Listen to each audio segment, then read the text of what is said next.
In this video, I want to give women some ideas for how to connect with their bodies, especially for women who do not like sex.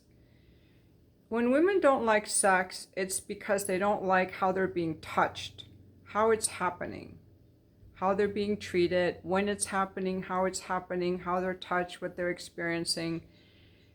So I want to just take a step back and just remind us that our sexuality is just us. Just imagine yourself in like a bubble, a beautiful bubble where you're safe. You can even put yourself in a box or in a safe space. Just imagine you're in this bubble and no one can touch you sexually. This is you, and your sexuality is yours. It has to first be yours before you can share it with someone else. So it's easy for women to lose their libido if a lot of the sex that we're having is unpleasant touch. A guy that's too quick, too gropey, not present with us, not emotionally attuned. It doesn't feel good. Something doesn't feel good. Maybe we don't know why. We just don't like sex. So I'm going to take, this is why I just came up this morning with this idea of like this bubble, and he's not in it. He's not in it. He's not allowed in it. This is your safe space. You can journal if you want. I don't like to journal. I like to more imagine things or talk to myself. So I'm in this bubble, and this bubble is just me. And in this bubble, I'm safe to explore my sexuality, and no one is allowed to touch me. Nobody. Nobody can come in this bubble except for me. And you can journal how you feel in this bubble. And this bubble is a safe space for me to explore my body, my feelings, my beliefs, my sexuality. And this is where it's an invitation for women. Guys don't get this. They think this is a weird exercise because they don't get it. So don't be surprised. Don't tell many men about this. They're not going to get this. Why we want to talk to our genitals, to our pussy, or write a letter to our pussy. Men don't get this. They have a very strong connection with their penis. But let's not talk about the men. To make a connection with your body, you can talk to your body. Bring your awareness to the sensations in your body. Like right now, I can bring my awareness to my fingers. And even though I'm not looking at my fingers, I can feel the fingertips. I can feel my fingertips without looking at them. Now, let's imagine just feeling the tip of our nose. And you can do this with your whole body, including your breasts, your genitalia. Just bring your awareness there. Your feet, your knees, your hips, whatever. And just talk to your body and see what it wants to tell you. The second part is that. What is your body telling you? What is your vagina telling you? What is your clitoris telling you? What is your pussy telling you? That's kind of like a journaling exercise I give to my coaching clients, but I kind of gave it away because it's a two-part exercise with the letter. In the first part, and I've done this with men as well, in the first part you write a letter to your feeling, whatever feeling you have, or to your pussy. You write a letter, and then when that letter is done, and then the client doesn't have to read it to me. They can, often they want to, they don't have to, it's private. You have your pussy write a letter to you. And this is very eye-opening because it's an invitation to really listen to your body and figure out what's your body telling you. And this is where I got my big awareness of how I lost my libido, because I didn't like the way men were touching me and I didn't know it, and my pussy was telling me. I made a promise in that moment that I would always speak up for my body.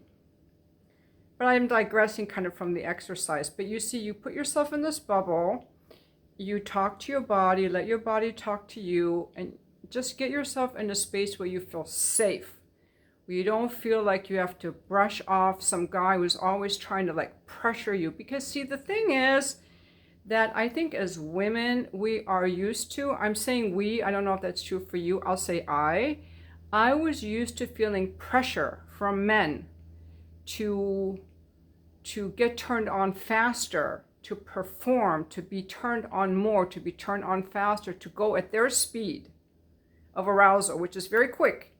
A guy can, if I just pop out a titty right now, a guy's going to be hard, he's going to want to fuck me. Any of these guys watching this video. But a woman's not going to respond that way. How do I feel about you? Have we connected? You know, is your place clean? Do I feel, there's so many things. And men don't get this. This is why we have to teach them, but we can only teach them if we listen to our body, are in tune with our body. And I realize now that I was trying to please men, or I was thought I should like what they were doing. That's it. I should like what they're doing. Maybe they'll be upset if I tell them I don't like it. I didn't want to hurt their feelings. I guess I didn't trust them to be able to handle my truth. I didn't really know what I liked. It's hard to see. Everything's internal. I just knew it was going too quick. And sometimes when I spoke up, I was told, well, that's just how I am. Well, I just don't like to slow down. Well, I just don't like to play romantic music. Well, I just don't like to kiss. And I was in a relationship like that for years where I was told, well, I just don't like to kiss. I don't like you to wear lingerie. I don't like the things you like. I just don't like it. I just like my quickies. That's just how I am. Made me lose my libido. So we have a choice when we're in relationships like this. I should have just stopped having sex with this person. But anyway, the idea is to make a connection with your own body outside of anyone touching you. Nobody's pressuring you inside this bubble. And this is not like a meditation, obviously, but I'm giving the idea you're in this bubble, free of any other person trying to get at you, trying to touch you, trying to pressure you into having sex, more sex, this kind of sex. Like, there's no pressure. It's safe. Nobody's allowed to touch you. It's just safe. And in that safety, can you find any kind of an inkling of a desire, any kind of an inkling of a desire? And in that space, can you write a letter to your pussy? When that letter's done, write a letter from your pussy to you. What will your pussy tell you that it doesn't like? Or you can just do it imaginary. Just talk to yourself and it's like, okay, what does my body want to tell me? I also do this with people with their emotions, like their anger. Write a letter to your anger. Have your anger write a letter to you.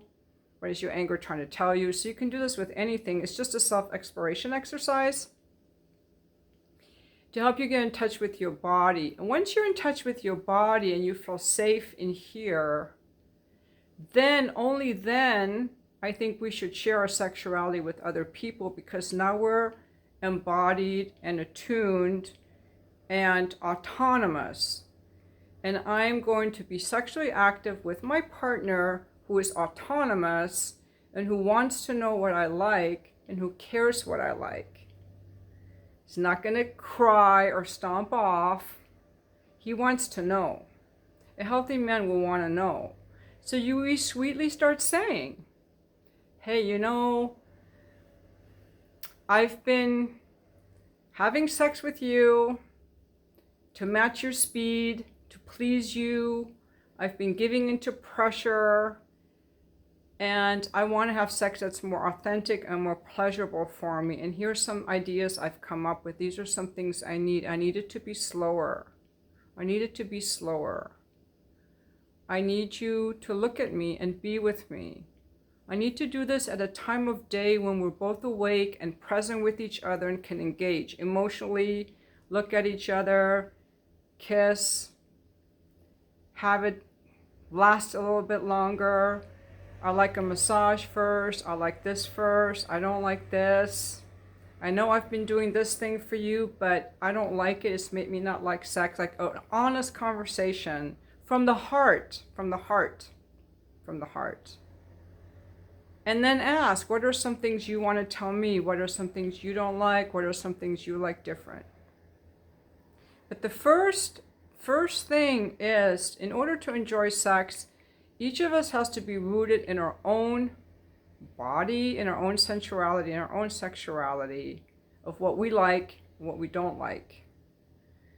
Because otherwise it's all fuddled up and it's performing and it's pushing away and it's not embodied. It's dissociating and I'll just lay there, get it over really quick. And it's like, most guys don't want to do that either. So those are just my tips for the ladies. You might have to leave your house to do it, because it's common for women. I'm not speaking for all women, but I've talked to other women who are like this.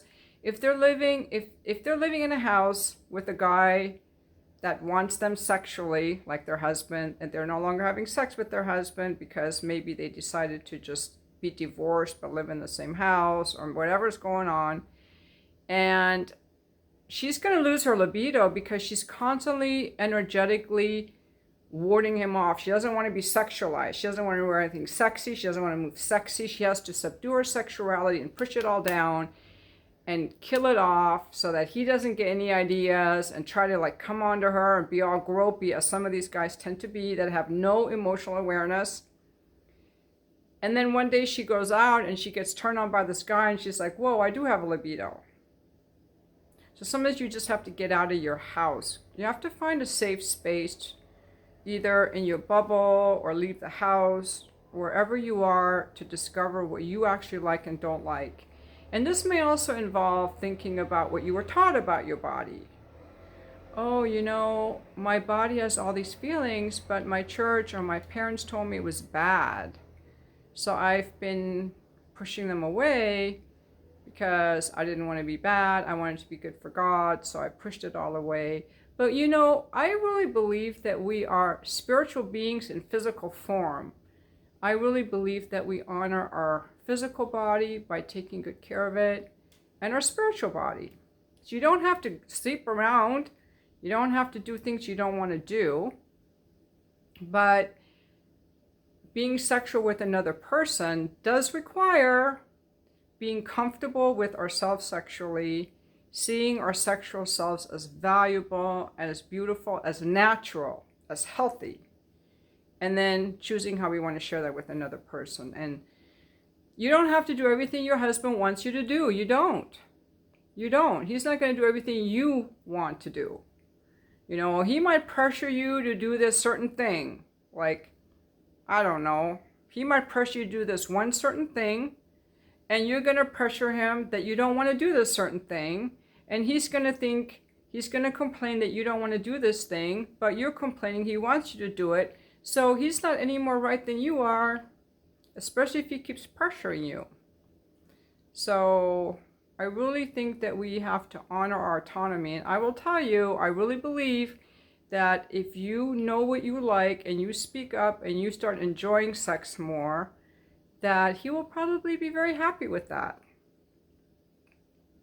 And finally, I want to say there are people I've talked to who got divorced and they had a great sex life. Sex was not the problem. Their sex life was fabulous. I've had so many men tell me their sex life was fabulous. That's not the reason they got divorced. So you can have a great sex life, but you can still get divorced because you're arguing about other things. So I always like to say that no relationship is perfect. Everyone's going to have an issue over money, chores, parenting, where to live, sex, all these things. Money is a big one. So you may not have a perfect sex life. There is no such thing as a perfect life. Everyone's going to have some struggle in their life. It could be their relationship, could be their career, their health, their finances, their living situation, their family situation, their children. Everyone's going to have something wrong. So we have to be adults and realize that this idea of this perfect life, this perfect partner, this perfect house, perfect job, perfect finances, perfect health does not exist. Nobody has it. And if they have it for just a few days or weeks, and then some problem will come along. So at some point, we have to make peace with certain things not being as wonderful as we want them to be. And in general, it's going to be really rare for any woman to match a horny man's libido. It's going to be rare. There's some men that just want sex all the time. And at the beginning of a relationship, a woman will want it all the time. But after the newness has worn off, she won't. She'll go back to her baseline.